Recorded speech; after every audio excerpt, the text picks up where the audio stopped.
you recently, I think, also wrote an article about the recent bus service in Karachi, and the fare wali baat reminded me of this, of where Karachi mein there have been on and off multiple bus services, but लोगों के दिमाग में there are some concepts that have been ingrained with regards to fare कितना होना चाहिए, बस के operations किस तरीके से होने चाहिए.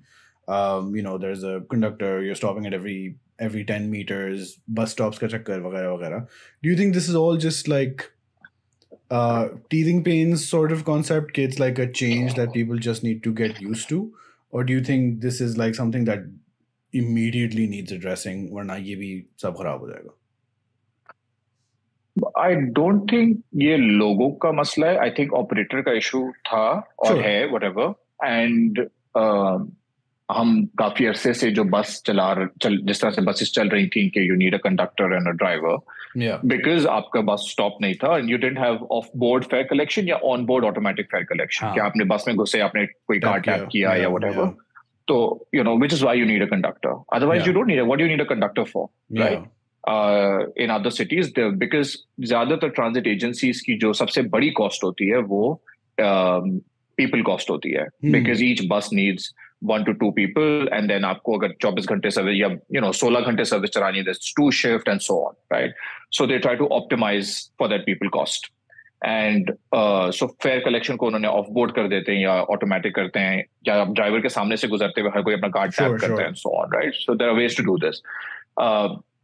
I think इस वक्त हमारे यहाँ क्योंकि these things are so new, they haven't they're like कुछ भी करके just run it. And I understand this is what we call it, in the work that I do, it's called an MVP approach, the minimum viable product. Right. You release a product that is viable, at the bare minimum. Yeah. And that's fine. Okay. I think बहुत जरूरी थी इस वक्त क्योंकि वो fuel prices बहुत अचानक से, 150 से कोई 250 पे चली गई है and so on. But this is not sustainable today, right? And I think we need to very quickly build out a transit collection system which is efficient. आपको अपनी cost optimize करनी पड़ेगी. You don't need conductors to run these buses, especially अगर आपने अच्छे bus stops वगैरह बनाए हुए and so on. And then you need to, I'm not a transit planner. There are people who study this and who practice this, and they're certified to do this. They will tell you how to do routing, कितना headway होना चाहिए, all of that stuff. So यार आप करें hire किसी को consultant वो आपको बता देगा what's the best way to go about it. This is not a unique problem that has been thought of the first time in the world, right? Yeah, exactly. How do you were talking about your fare collection systems. ये BRTs जो हैं, I've never traveled on any one of those. How do they work? There's like a gate. Off-board, yeah. So it's off-board. Stations already have before you enter the station, you tap your card. Right. There are booths where you get cards and you can get single ride tokens or a card which you can top up. Okay. Yeah. So as you enter the station, you already tap your card at the turnstile.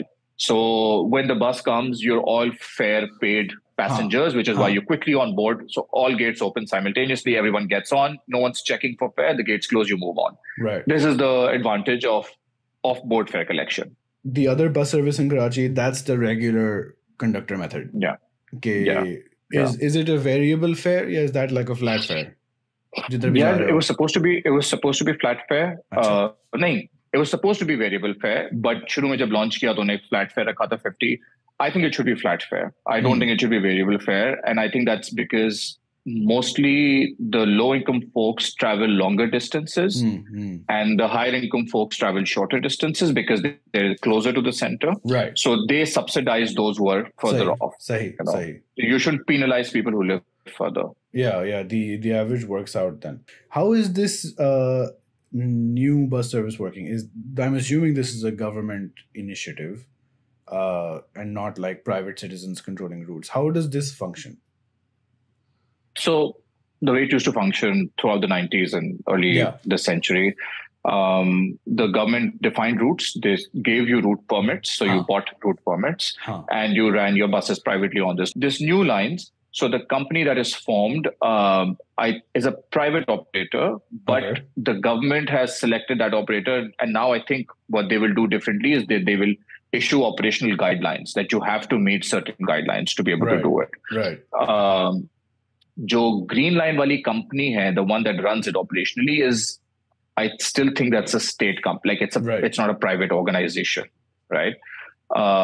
Us tarah se, I think the way forward. So in other cities, there are different kinds of models. In some cities, the city owns it entirely. Yeah. In others, so in New York, everything is owned by the NYCTA, the New York City Transport Authority. They own the bus system.